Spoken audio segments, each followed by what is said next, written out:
আসসালামু আলাইকুম প্রিয় দর্শক, অন্তর্বর্তীকালীন সরকার বিদায় নিয়েছে, এখনো 2 সপ্তাহ হয়নি, কিন্তু এরই মধ্যে এই সরকারের বিভিন্ন উপদেষ্টা যারা ছিলেন, খুব পাওয়ারফুল উপদেষ্টা যারা ছিলেন, তাদের বিরুদ্ধে শত শত দুর্নীতির অভিযোগ দুর্নীতি দমন কমিশনের কাছে জমা পড়ছে, অলরেডি পড়েছে, আরও আসছে। এবং দুর্নীতি দমন কমিশনের একাধিক কর্মকর্তা এই কথা স্বীকার করেছেন যে এই অভিযোগের চেহারা দেখে তাদের মনে হচ্ছে এটা একটা রেকর্ড হতে যাচ্ছে। মানে এত বেশি অভিযোগ এত অল্প সময়ে এর আগে কোনো সরকারের বিরুদ্ধে আসেনি। মাত্র 1.5 বছরের জন্য তারা দায়িত্ব নিয়েছিলেন, মাত্র 1.5 বছর। এবং এই 1.5 বছরে ওই যে বলে না, গ্রামে একটা কথা আছে না, যে আজান দিয়ে দুর্নীতি করা, এরা এই আজান দিয়ে দুর্নীতিতে নেমে পড়েছিল। এই অন্তর্বর্তীকালীন সরকারে যারা সর্বোচ্চ ব্যক্তি ছিলেন, যারা উপদেষ্টা ছিলেন, তারাই এই কাজ করেছেন। তো তারাই যদি এমন কাজ করেন, নিচের দিকে কি অবস্থা হয়েছে সবসময় মনে রাখবেন। সরকারের যারা মূল ব্যক্তি, যারা নাকি শীর্ষস্থানীয় লোক, তারা যদি নিজেরাই অপকর্মে লিপ্ত হন, তাহলে আপনি নিচের দিকে আর থামাতে পারবেন না।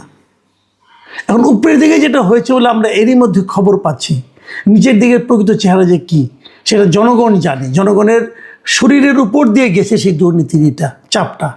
কাজে মানুষ জানে কি ভয়ঙ্কর পরিস্থিতি সৃষ্টি করেছিল এই অন্তর্বর্তীকালীন সরকার ডক্টর ইউনূসের নেতৃত্বে। সবচেয়ে ভয়ঙ্কর এবং সবচেয়ে মর্মান্তিক বিষয় হচ্ছে, ডক্টর ইউনূসের নামেও একাধিক দুর্নীতির অভিযোগ এসেছে। কারা করেছে? তার যে গ্রামীণ টেলিকম, যেটা তাদের মূল আয়ের উৎস, গ্রামীণ টেলিকমের টাকা দিয়ে কিন্তু গ্রামীণের অন্য অনেক কিছু চলে। গ্রামীণ টেলিকম হলো এই যে আমরা যে গ্রামীণ ফোন ইউজ করি, এই গ্রামীণ ফোনের মাদার অর্গানাইজেশন।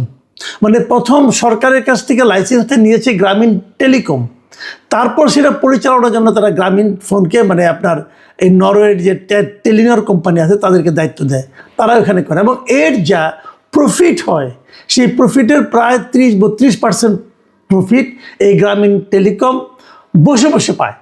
মানে তাদের কোনো লোকজন নাই, লোকজন সব টেলিনরের।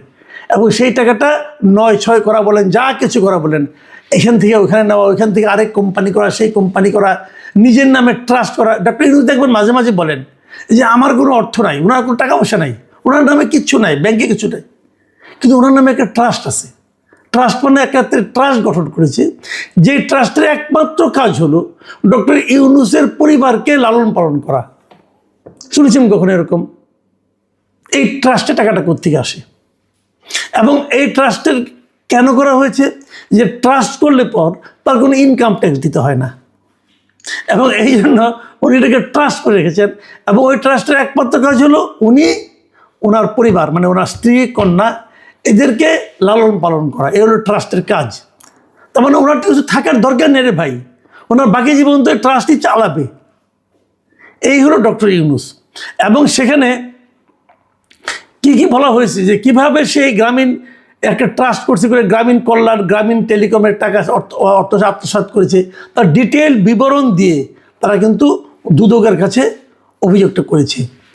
এবং এর বাইরেও ডক্টর ইউনূস, মানে প্রধান উপদেষ্টা হিসেবে, উনি এই দায়িত্ব পালনকালে বিপুল পরিমাণ অর্থ বিদেশে পাচার করেছেন, এমন অভিযোগও এই দুদকের কাছে উপস্থাপন করা হয়েছে। ডক্টর আসিফ নজরুল, যিনি একসময় খুবই একজন জনপ্রিয় ব্যক্তি ছিলেন দেশে, টকশোতে কথা বলতেন, সরকারের সমালোচনা করতেন, অনেক কিছু হাসিনার সমালোচনা করেছেন, আবার উনি হাসিনার অনেক স্তুতিও করেছেন বিভিন্ন সময়। এই ডক্টর আসিফ নজরুল, যাকে দেখলে অনেকে মনে করতেন ন্যায় নীতির একজন প্রতিভূ, তার বিরুদ্ধে দুর্নীতি এবং অর্থ পাচারের 1 ডজনের বেশি অভিযোগ জমা পড়েছে দুদকের কাছে। এবং সেই অভিযোগগুলো বেসিক্যালি কী ধরনের? মামলা বাণিজ্য, জামিন বাণিজ্য, বিচারক পদায়ন, এই সমস্ত দুর্নীতি। মানে অমুক একজন বিখ্যাত ব্যক্তি, মনে করেন তার নামে মামলা আছে, সেই মামলা তার জেলে যেতে হবে, তো ওনার হাজার হাজার কোটি টাকা আছে, উনি হয়তো ওখান থেকে কিছু কোটি টাকা তাকে দিয়ে দিলেন, বললেন যে আমাকে জামিন পাওয়ার ব্যবস্থা করে দেন, উনি ফোন করে জামিন পাওয়ার ব্যবস্থা করে দিলেন। এই ধরনের জামিন বাণিজ্য উনি করেছেন, মামলা বাণিজ্য করেছেন। আপনি দেখেন ওনারা বলেই কিন্তু এই আনিস আলমগীরের মতো লোক, সাংবাদিক, তারা কিন্তু জামিন পায়নি। আনিস আলমগীরের কী অপরাধ ছিল?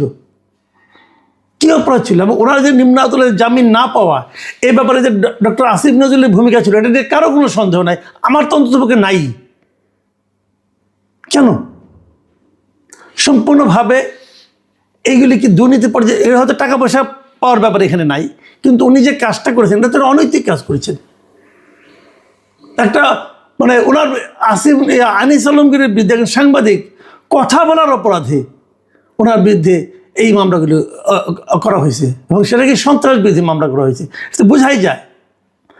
আরও অনেক জায়গায় আসিফ নজরুলের বিরুদ্ধে আরও বড় একটা অভিযোগ হলো যে উনি ঢাকার গুরুত্বপূর্ণ জায়গাগুলিতে আইন মন্ত্রণালয়ে থাকার কারণে সাব রেজিস্ট্রার পদে উনি যে বদলিগুলি করেছেন, এই একটা বদলিতে 50 লাখ 80 লাখ 1 কোটি টাকা পর্যন্ত কিন্তু লেনদেন হয়ে থাকে এবং ওনার আমলে এইগুলি সবগুলি সাব রেজিস্ট্রার কিন্তু উনি বদলি করেছেন এবং এই বদলির মাধ্যমে উনি টাকা হাতে নিয়েছেন বলে অভিযোগ এসেছে। এটা কিন্তু অভিযোগ সব, এই অভিযোগগুলো দুদকে জমা পড়েছে। এখানে দুদকে অভিযোগ আরও জমা পড়েছে কার বিরুদ্ধে? সৈয়দা রিজওয়ানা হাসান, এই যে পরিবেশ মন্ত্রণালয়ে ছিলেন, যিনি একসময় খুব বড় বড় ডায়লগ দিয়ে বলেছিলেন যে 52 বছর রাজনীতিবিদরা কিছু করতে পারে না বলে এটাকে তাদেরকে আসতে হয়েছিল। তো উনি তো বিশাল একটা প্রতিভার লোক, ওনার বিরুদ্ধে কমপক্ষে 8টা অভিযোগ জমা পড়েছে এবং ওনার ব্যাপারে তো আরও অনেক কিছু আছে। ওনার স্বামীর ব্যাপারে তো অনেক অভিযোগ আগের থেকে আমরা জানতাম যে নসরুল হামিদ বিপুর সঙ্গে তাদের কী সম্পর্ক, পারিবারিক সম্পর্ক, এবং কীভাবে ওনারা বিপুর সম্পত্তিকে রক্ষণাবেক্ষণ করেছেন, রক্ষণাবেক্ষণের দায়িত্ব নিয়েছেন, এগুলো তো আমরা মোটামুটি বিভিন্ন সময় শুনেছি। কিন্তু তার বাইরেও ওনার ব্যাপারেই 8টা অভিযোগ দুদকের কাছে জমা পড়েছে। দুদকের কাছে অভিযোগ এসেছে আপনার জ্বালানি উপদেষ্টা যিনি ছিলেন মোহাম্মদ ফাউজুল কবির খান, তার ব্যাপারেও বলা হচ্ছে তিনি নাকি সামিট গ্রুপ থেকে বিপুল পরিমাণ অর্থ নিয়েছেন। এই ধরনের অভিযোগ দুদকে জমা পড়েছে এবং বিভিন্ন বেসরকারি যে বিদ্যুৎ কোম্পানিগুলো আছে তাদের সঙ্গেও ওনার বেশ অবৈধ লেনদেন হয়েছে বলেও কিন্তু অভিযোগ রয়েছে। স্বাস্থ্য উপদেষ্টা যিনি ছিলেন নূরজাহান বেগম, এই নামে যে একজন ব্যক্তি ছিলেন এটাও তো জনগণ ভুলে গেছেন, যে উনি যে কী কাজ করেছেন কেউ জানে না। ওগুলো হলো ওনার অকর্মণ্যতার ব্যাপার। কিন্তু ওনার বিরুদ্ধে অভিযোগ হয়েছে যে বিভিন্ন হাসপাতালে কেনাকাটার অনিয়ম, তারপরে আপনার টেন্ডার জালিয়াতি, এই সমস্ত নিয়ে ওনার বিরুদ্ধে অনেকগুলো অভিযোগ জমা পড়েছে। তবে সবচেয়ে বেশি অভিযোগ এসেছে কার নামে? যাকে আমরা আগে বলতাম যে উনি ছিলেন ডক্টর ইউনূস সরকারের দুর্নীতির প্রতীক ছিলেন, যিনি সেই ছাত্র উপদেষ্টা আসিফ মাহমুদ সজীব ভূঁইয়া, তার বিরুদ্ধে সবচেয়ে বেশি অভিযোগ দুদকের কাছে জমা পড়েছে। অনেক অভিযোগ এসেছে, যে অভিযোগগুলির নামে এসেছে, বেনামে এসেছে। বেনামে অভিযোগই বেশি ছিল অন্যান্যদের বিরুদ্ধে, কিন্তু আসিফ মাহমুদ সজীব ভূঁইয়ার বিরুদ্ধে যে অভিযোগগুলি এসেছে তার ম্যাক্সিমাম অভিযোগ এসেছে নাম দিয়ে।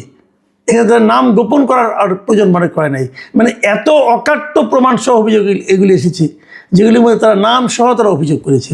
এবং এখানে প্রায় 1000 কোটি টাকার দুর্নীতির অভিযোগ এই আসিফ মাহমুদ সজীব ভূঁইয়ার বিরুদ্ধে এসেছে। ইদানিং দেখবেন উনি এনসিপির মুখপাত্র হয়ে দাঁড়িয়েছেন। আমি বুঝতে পারি না এনসিপি কেন এই রকম একটা, মানে যার বিরুদ্ধে এত অভিযোগ আর দুর্নীতির অভিযোগ, তাকে কি করে মুখপাত্র বানায়, এটা আমার কাছে বোধগম্য নয়। আমার তো মনে হয় যে এই কারণে এই ওনার বদনামের ভাগ কিন্তু শেষ পর্যন্ত এনসিপিকে নিতে হতে পারে। কেন এনসিপি এগুলি করতেছে আমি জানি না, কারণ উনি যখন দুর্নীতিবান প্রমাণ হবে, দুর্নীতিবান বলে প্রমাণিত হবেন, তখন সেই দায় কিন্তু আসলে এনসিপির ঘাড়ে পড়বে।